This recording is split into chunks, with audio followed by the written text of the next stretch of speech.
ही भूमिका फार स्वच्छ स्पष्ट आहे की केंद्र सरकारच्या पाठीमागे माननीय मोदीजींच्या पाठीमागे संपूर्ण विरोधी पक्ष उभा आहे.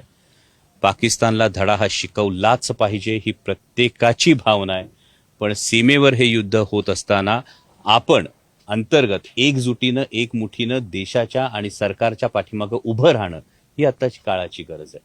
त्यामुळे मला असं वाटतं की कुठल्याही इतर वक्तव्यांचा काहीतरी विपर्यास करून यामध्ये जे आयोजक होते तुमच्या बरोबरचे ज्यांनी अचानक माघार घेतली आपण म्हणतात त्यांचं असं म्हणणं आहे की तुम्ही ह्या संदर्भात जी भूमिका मांडली या संदर्भातली माझी भूमिका फार स्वच्छ स्पष्ट आहे. एका वृत्तपत्र म्हणजे एक पत्रकार बांधव स्वर्गीय वरुणराज भिडे पुरस्काराच्या समारंभाच्या वेळी ही भूमिका मी खरोखर अशा पद्धतीनं मांडली होती की जेव्हा युद्धजन्य परिस्थिती आपण असं म्हणतो तेव्हा युद्ध कधीही केवळ सैन्य दल लढत नाही. युद्ध संपूर्ण राष्ट्र लढत असतं आणि जेव्हा संपूर्ण राष्ट्र लढत असतं तेव्हा राष्ट्रानं एकजुटीनं पाठीशी उभं राहिलं पाहिजे.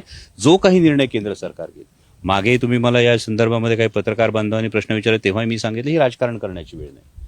ही पाकिस्तानला धडा शिकवण्याची वेळ आणि हा धडा शिकवण्याच्या याच्यामध्ये केंद्र सरकारच्या पाठीशी आपण सगळेजण एकजुटीनं